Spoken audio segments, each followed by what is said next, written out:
اعوذ باللہ من الشیطان الرجیم بسم اللہ الرحمن الرحیم انما یخشی اللہ من عبادہ العلماء صدق اللہ العظیم و صدق رسولہ النبی الکریم اللہم صلی علی سیدنا و مولانا محمد وبارک وسلم وصلوا علیہ۔ اللہ رب العالمین نے قرآن مجید میں ارشاد فرمایا انما یخشی اللہ من عبادہ العلماء، فرمایا اللہ سے جو ڈرنے والے ہیں وہ علماء ہی ہیں۔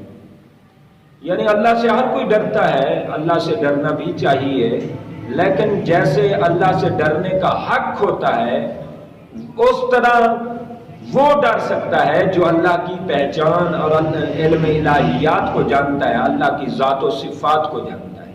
آپ دیکھیں، آپ مکان ہمیشہ بناتے رہتے ہیں، کئی مکانات آپ بنا چکے ہوں گے، لیکن آپ کو اتنا تجربہ نہیں ہوگا۔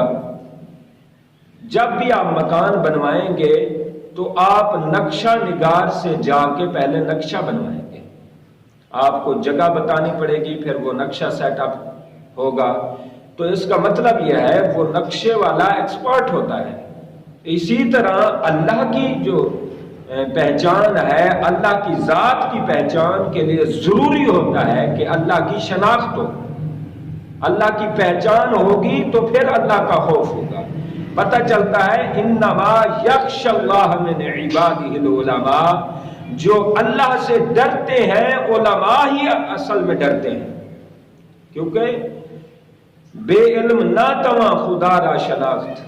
حضرت شیخ سعدی رحمۃ اللہ علیہ فرماتے ہیں بنی آدم از یابد علم کمال، بنی آدم یابد از علم کمال، کہ اولاد آدم نے علم سے ہی کمال پایا ہے، اور بغیر علم کے تو اللہ کو بھی پہچاننا ناممکن ہے۔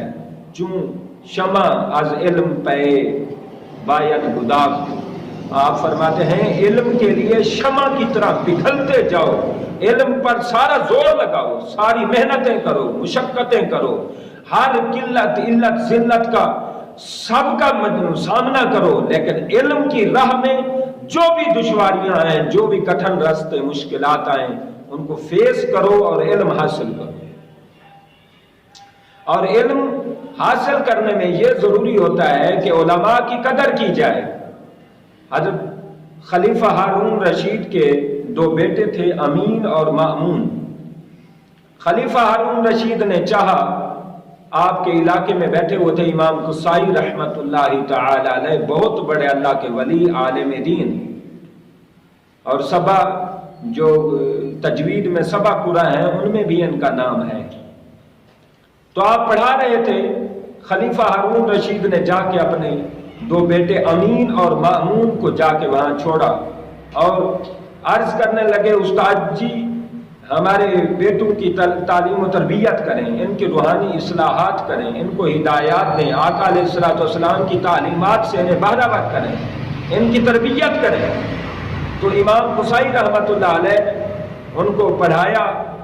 جب پڑھانے کے بعد چھٹی کا ٹائم ہوا تو استاد صاحب نے چھٹی کی اور باہر نکلنے لگے تو امین اور مامون دونوں بھاگ کر جوتے، استاد صاحب کے جوتے سیدھے کرنے کے لیے وہ بھاگ پڑے اور دوڑ پڑے اور لڑ پڑے اور جھگڑ رہے تھے۔ تو استاد صاحب نے کہا بیٹا تم ایسے کرو، میرے دو جوتے ہیں، ایک امین لے لے ایک مامون اٹھا لے، دونوں سیدھے کر دیں، دونوں کو ثواب اور دونوں کو ادب کا اللہ رب العالمین اجر و ثواب عطا کر دے گا۔ بہرحال دونوں نے پھر ایک ایک جوتا اٹھایا، استاد صاحب کے جوتے سیدھے کر دیے۔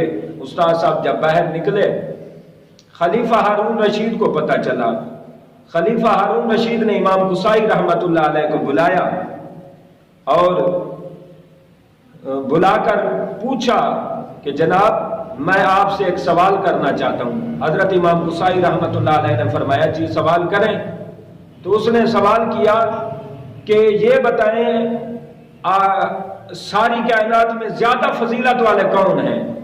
زیادہ فضیلت والا بادشاہ ہوتا ہے یا ایک عالم دین ہوتا ہے؟ تو حضرت امام قصائی رحمت اللہ علیہ فرمانے لگے کہ سب سے زیادہ شان و عظمت والا بادشاہ ہوتا ہے، کیونکہ اللہ رب العالمین ہی بادشاہت عطا فرماتا ہے۔ تو یہ اللہ کی عطا ہوتی ہے، احسان انعام ہوتا ہے، اللہ جس پر چاہے کر دے۔ لہٰذا میں سمجھتا ہوں بادشاہ کی ایک بڑی شان ہے۔ آپ نے فرمایا نہیں، بادشاہ کی بھی اپنی عزت ہوتی ہے، عظمت ہوتی ہے، لیکن یاد رکھیں جن کے جوتے بادشاہ سیدھے کریں ان کی اصل میں عظمت ہوتی ہے۔ تو امام قصائی رحمت اللہ علیہ تھوڑا سا دل میں خوف زدہ ہوئے کہ شاید خلیفہ ہارون رشید کو پتہ چل گیا ہے، شکایت ہوئی ہے، تو آپ نے فرمایا اچھا آپ بہتر سمجھتے ہیں۔ خلیفہ ہارون رشید نے کہا، امام قصائی رحمت اللہ علیہ، بچوں نے جو جوتے اٹھائے تھے اور جوتے آپ کے سیدھے کر رہے تھے، بڑا اچھا ہوا، اللہ کا شکر ہوا کہ آپ نے ان کو روکا نہیں ہے۔ میں بڑا خوش ہوں کہ آپ نے روکا نہیں۔ میں تو یہی چاہتا ہوں میرے بیٹے آپ کے جوتے ہی سیدھے کرتے رہیں، اور ساری زندگی میں بادشاہ بھی ہوں، آپ کے جوتوں میں بیٹھنے کو فخر سمجھتا ہوں۔ لہذا بڑے لوگ، دانا لوگ، دانشور لوگ، اچھے لوگ علماء کی ہمیشہ قدر کرتے تھے، توقیر کرتے، تعظیم کرتے، ادب کرتے ہوئے وہ کامیاب ہو جاتے، اور بڑے بڑے دنیا کے کام اور آخرت کے کام اور آخرت کی کامیابیاں انہیں ان علماء کی آداب سے، ان علماء کی تعظیم و توقیر سے ان کو یہ مقام اور منصب اور رتبے اور درجے ملے۔ یہ جو باتیں کرتے ہیں یہ 4 ٹکوں کی بات ہے۔ تھوڑی سی طاقت آ جائے، کرسی آ جائے، منصب آ جائے، وزارت آ جائے، صدارت آ جائے، اور یہ طرح طرح کے چھوٹے چھوٹے جھوٹے دنیاوی عہدوں پر بیٹھ کر، کرسیوں پر بیٹھ کر یہ پھر باتیں کرتے ہیں۔ علماء نے لکھا ہے کہ ایک بکرا تھا، چھت پہ کھڑا ہوا تھا، چھت پہ وہ کھڑا ہو کر، نیچے شیر گھوم رہا تھا، تو وہ بکرا چھت پہ کھڑا ہو کر شیر کو گالیاں نکال رہا تھا، شیر کو گالیاں نکال رہا تھا۔ تو شیر نے آواز دی کہ اصل میں گالیاں تو نہیں نکال رہا۔ بکرے کو کہا کہ اصل میں گالیاں تو نہیں نکال رہا، گالیاں یہ چھت نکال رہی ہے، جس نے تجھے مجھ سے دور کر رکھا ہے، جس نے تجھے محفوظ کر رکھا ہے۔ تو علماء کہتے ہیں کہ یہ 4 ٹکوں کی بات ہے۔ یہ چھوٹے چھوٹے دنیاوی عہدے، دنیاوی منصب، ان لالچوں میں، ان میں فخر آ جاتا ہے، غرور تم میں آ جاتا ہے، اور تم علماء کرام کے خلاف باتیں کرنے لگ جاتے ہو۔ جب ہم، اور مصیبت یہ ہے، ہم پھر سکول ٹیچر کی بڑی عزت کریں گے، سکول ٹیچر کے بارے میں کبھی گھر میں گلہ شکوہ نہیں کریں گے۔ ہم ہمیشہ گلہ شکوہ کریں گے تو صرف علماء کرام کا کریں گے، اپنے بچوں کے سامنے، اپنے بچوں کو انوالو کر کے۔ جب اپنے بچوں کو آپ علماء کرام کے خلاف باتیں سکھائیں گے، پڑھائیں گے، ان کو سمجھائیں گے، سنائیں گے، تو پھر وہ اپنے اساتذہ سے، اپنے علماء کرام سے وہ کیسے برکات حاصل کریں گے، وہ کیسے تعلیم و تربیت حاصل کریں گے۔ تو آپ کے بچے جب ان سے دور ہوں گے، ان سے فیض حاصل نہیں کریں گے، ان سے پڑھیں گے نہیں، لکھیں گے نہیں، سمجھیں گے نہیں، ان کی قربت اور صحبت اور سنگت مجلس اختیار نہیں کریں گے، کیسے کامیاب ہوں گے؟ آپ دیکھ رہے ہیں ہر گلی میں، ہر محلے میں، ہر شہر میں نشائی، چرسی، بھنگی یہ بڑھتے جا رہے ہیں، ماحول اور معاشرہ مسلسل خراب ہوتا جا رہا ہے۔ وجہ کیا ہے؟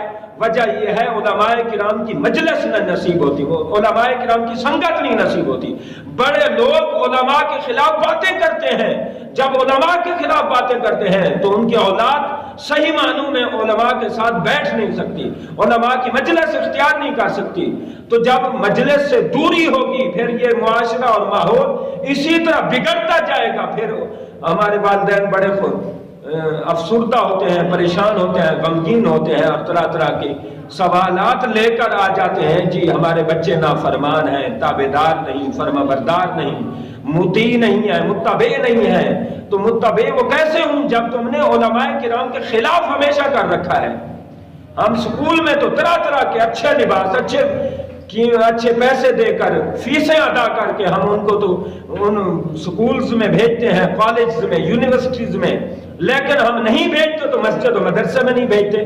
جب علماء سے اتنی دوری ہوگی آپ کے بچے کبھی بھی لائق نہیں بن سکتے، کبھی آپ کے فرما بردار نہیں بن سکتے، کبھی آپ کے ساتھ اچھا سلوک نہیں کر سکتے، اچھا تعاون نہیں کر سکتے، اس لیے کہ دین سے دوری اس ماحول اور اس معاشرے اور اس وقت کی تباہی ہے۔ اللہ کریم ہمیں علماء کی قدر اور علماء کے ساتھ اچھا انس اور پیار نصیب فرمائے۔ علماء کی الفت، چاہت، نسبت اور خدمت میں زندگی بسر کرنا نصیب فرمائے۔ ہمارے بچوں کو اللہ پاک